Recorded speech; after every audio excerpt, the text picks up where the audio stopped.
ایک اصول یاد رکھ لو، جتنے لوگ شوگر کا، بلڈ پریشر کا، کولیسٹرول کا، ٹرائیگلیسرائڈ کا میرے محترم بھائیوں علاج کرنا چاہتے ہیں، دوائیوں کے چکر میں نہ پڑو۔ میں آپ کو وہ چیزیں بتاتا ہوں جو پیارے پیغمبر جناب محمد صلی اللہ علیہ وآلہ وسلم نے فرمائی۔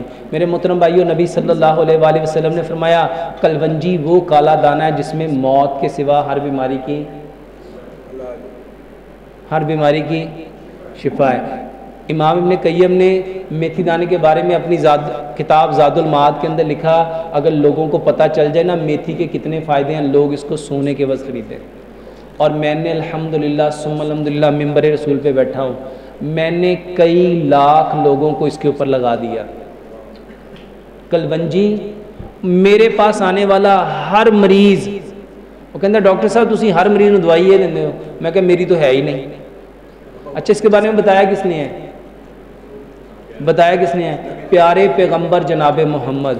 جس کو شوگر ہے، جس کو کولیسٹرول ہے، جس کو ٹرائیگلیسرائڈ ہے، ایون اگر کسی کو کینسر ہے، ایک بار صرف 40 دن، میرے محترم بھائیوں نبی صلی اللہ علیہ وسلم نے کیا فرمایا؟ جو بندہ شراب پیتا ہے اس کی کتنے دن کی عبادت قبول نہیں ہوتی؟ یعنی اس کا مطلب ہے کہ اس کا اثر کتنے دن رہے گا؟ باڈی پہ افیکٹ 40 دن بعد پڑتا ہے۔ کسی چیز کا اصل افیکٹ اس پہ کب پڑتا ہے؟ اس کو 40 دن چھوڑو، 45 دن استعمال کر لو۔ کتنے دن؟ اگر آپ کی طبیعت میں زیادہ نہیں کہتا 25 سے 30% اگر چینج نہ آئے، شوگر کے اندر، کولیسٹرول کے اندر، ٹرائیگلیسرائڈز کے اندر، آپ کی کوئی بھی بیماری ہے، ہر بیماری میں استعمال کرو، کیونکہ پیارے پیغمبر جناب محمد صلی اللہ علیہ وآلہ وسلم نے کیا فرمایا؟ اس کالے دانے میں موت کے سوا ہر بیماری کی شفا ہے، تو موت کے سوا ہر بیماری میں استعمال کرو۔ استعمال کیسے کرنا ہے یہ سمجھ لو، یہ سمجھ لو۔ میرے محترم بھائیو، ہم جس علاقے میں رہتے ہیں نا، یہ گرم پانیوں کی سرزمین ہے، یہاں کی آب و ہوا گرم ہے۔ حکیم لقمان یہ بات کہا کرتے تھے، اور اس کے علاوہ امام ابن قیم یہ بات کہا کرتے تھے کہ جو شخص جہاں پیدا ہوتا ہے اس کے لیے چیزوں کو اللہ تعالیٰ وہیں پہ پیدا کرتا ہے۔ بلکہ ایک حدیث جو مجھے سمجھ میں بعد میں آئی، نبی صلی اللہ علیہ وآلہ وسلم کے سامنے ذب کا گوشت آیا، ذب کا گوشت آیا، آپ نے کھانے سے انکار کر دیا۔ صحابہ نے پوچھا کیا حرام ہے؟ آپ نے فرمایا نہیں حرام نہیں ہے، جس کا دل چاہتا ہے کھا لے۔ پھر اس کی وجہ میں یہ بتایا یہ ہمارے علاقے کا اس لیے آپ نے اس کے کھانے سے انکار کر دیا۔ جو شخص جہاں پیدا ہوتا ہے اس کے لیے اللہ تعالیٰ چیزوں کو بھی وہیں پیدا کرتا ہے۔ یہ جو امپورٹڈ چیزیں ہم کھا کے فخر محسوس کرتے ہیں نا، واللہ یہ بیماری ہے۔ یہ کھا سکتے ہو، منع نہیں ہے، لیکن بہتر کون سی ہے؟ جس آب و ہوا میں آپ رہتے ہو وہ تمہارے رب نے وہ بنائی ہے۔ میرے محترم بھائیو، کلونجی لو، میتھی دانہ لو، 100 گرام کلونجی لو، 100 گرام میتھی دانہ لو، دونوں کو مکس کر لو۔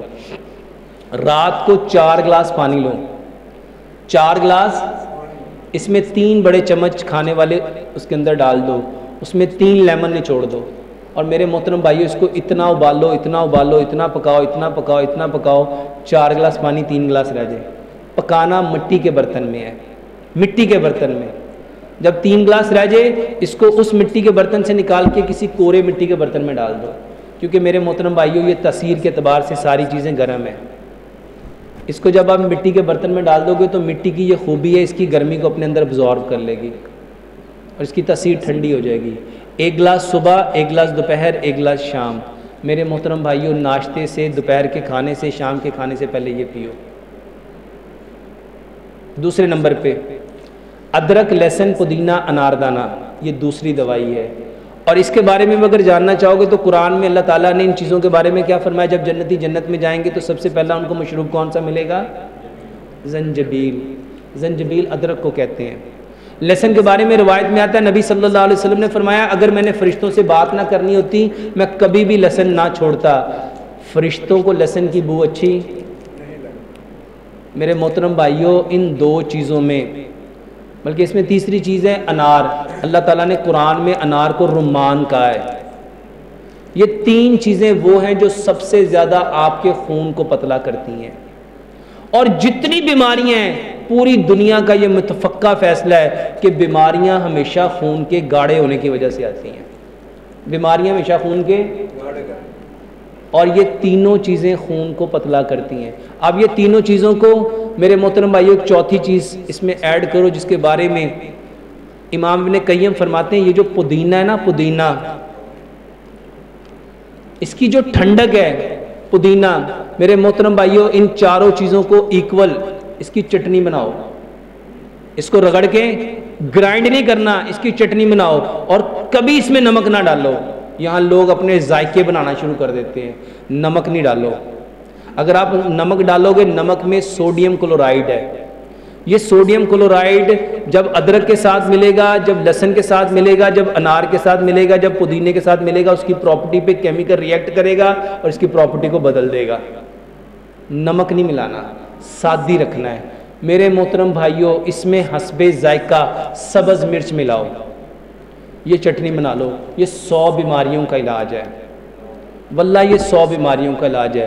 کلونجی میتھی دانے کا پانی کھانے سے پہلے لو، اور یہ چٹنی ہر کھانے کے ساتھ 2 چمچ لو۔ تیسری چیز، نبی صلی اللہ علیہ وآلہ وسلم کے دور میں جب کوئی بیمار ہوتا تھا، حضرت عائشہ صدیقہ رضی اللہ تعالیٰ فرماتی ہیں تلبینہ چولوں پہ چڑھ جاتا تھا، تلبینہ چولوں پہ چڑھ جاتا تھا، اور اس وقت تک نہیں اترتا تھا، یا وہ شخص صحت یاب ہو جاتا تھا یا وہ اللہ سے ملاقات کر لیتا تھا۔ تلبینہ کسے کہتے ہیں میرے محترم بھائیو؟ تلبینہ کہتے ہیں جو کا دلیا، جو کا، میرے محترم بھائیو ہر شخص جو کا دلیا کھائے۔ آپ سن کے حیران ہوں گے، مسلمان تو صرف نام کی مسلمان ہیں، جو اگر دیکھنا چاہتے ہو نا، یہ باتیں جو میں آپ کو کہہ رہا ہوں، سب سے زیادہ جس ملک میں عملاً اپنائی جاتی ہیں وہ چائنا ہے، عملاً اپنائی جاتی ہیں۔ حجامے کے بارے میں نا آپ لوگوں کو صرف پتہ ہوگا کہ سنت ہے، اگر کسی سے پوچھا جائے کتنے لوگوں نے کرایا، چائنا میں شاید کوئی ایسا بندہ ہوگا جس نے نہ کرایا ہو۔ اچھا، طریقہ علاج بتایا کس نے تھا؟ بتایا کس نے تھا؟ اور چائنا کا قومی طریقہ علاج ہے حجامہ۔ وہ ترقی کریں گے کہ نہیں کریں گے؟ ہم تو تقریریں کرنے والے لوگ ہیں، ہم تو لوگوں پہ بس تقریر کر کے امپریشن ڈالنا، واہ بھی واہ، واہ بھی واہ، اور عمل سے زندگی بننی ہے میرے بھائیوں۔ تلبینہ کھاؤ، جو کا دلیا، اس کے بعد یہ میرے محترم بھائیوں 3 چیزیں اپنی زندگی کی عادت بنا لو۔ اور ایک اپنے تجربے سے بتانے لگا ہوں میرے محترم بھائیوں، 1 گلاس دودھ لو، اس میں آدھی چائے کی چمچ ہلدی، آدھی چائے کی چمچ دال چینی، آدھی چائے کی چمچ سونف، 2 سبز الائچیاں اور 2 لونگ میرے بھائیوں دودھ میں ڈالو، اس کو اتنا پکاؤ، اتنا پکاؤ، اتنا پکاؤ، اتنا پکاؤ، اتنا پکاؤ، اتنا پکاؤ، 1 گلاس پونا رہ جائے، اس میں تھوڑا سا شہد ملاؤ، سونے سے پہلے یہ پیو۔